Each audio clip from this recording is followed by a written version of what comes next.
δεύτερη αρδευτική σεζόν. Μην κάνετε, άμα θέλετε, τους μορφασμούς. Απλά πείτε μας πόσο θα είναι. Ρωτάω όμως ωραία. Τι μορφασμό έκανε. Τι μορφασμό, παίρνει το μορφασμό που έκανε. Τι θα πει μη κάνετε και μην κάνετε συνήθως. Να και εγώ να μιλάω έτσι. Δεν συνεχίζω, πρόεδρε. Εμείς πώς να συνεχίσουμε. Θα ζητήσουμε. Να τελειώσει λίγο ο κ. Μάτς και μετά. Τελειώσει τις ερωτήσεις. Τελείωσε. Ήθελα να ξέρω πώς είναι η Στο προηγούμενο δημοτικό συμβούλιο. Στο προηγούμενο δεν θα τίποτα. Στο προηγούμενο δημοτικό συμβούλιο δεν ξέρω τι έγινε στο προηγούμενο. Εγώ εδώ σε βλέπω στα 5 μέτρα μετά από ένα. Τα είπαμε στην προηγούμενη.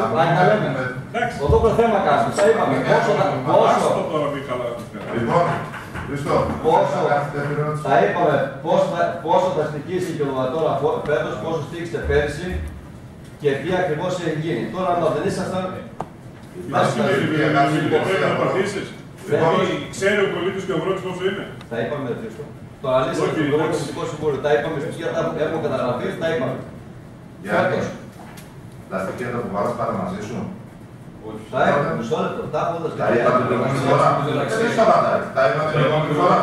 Υπάρχουν στις υπηρεσίες κάτω. Δεν νομίζω ότι είναι σοβαρή απάντηση. Δεν πώς είναι σοβαρή απάντηση. Αφήστε να απαντήσω. Αφήστε να απαντήσω. Λοιπόν, να προχωρήσουμε. Χρήστο, έχεις να κάνεις μια δεύτερη ερώτηση. Μισό λεπτό. Ήθελα να ρωτήσω λίγο για τις κοινές συσκευασίες και του φαρμάκου. Να ρωτήσω αν έχει τελειώσει η σύμβαση, αν περάσαμε από όλα τα χωριά, γιατί υπάρχουν χωριά και όχι με αυτό που πρόλαβε και άκουσα από τον κύριο Πύργο και την Κωνσταντία. Έχω εντοπίσει και σε άλλα χωριά έτσι κάδους κόκκινους οι οποίοι δεν έχουν περισυλλεχθεί. Και επίσης λίγο να σας πω έτσι, γιατί το είδα, ήταν και συνέβη το συμβάν της μέρες του 15ου.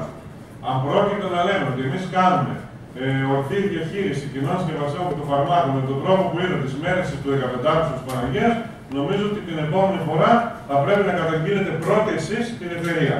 Γιατί ήταν άτομα τα οποία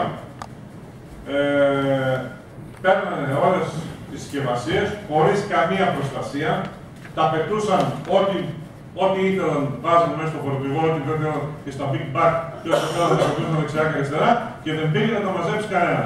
Και έγινε τη μέρα της Παναγίας, παραμονή της Παναγίας, επειδή έτυχε να γυρίσω τότε και τις μέρες από Καλκιδική και είχα δουλειές να δώσω τα κτήματα και συνάντησα το φορτηγό να φορτώνει.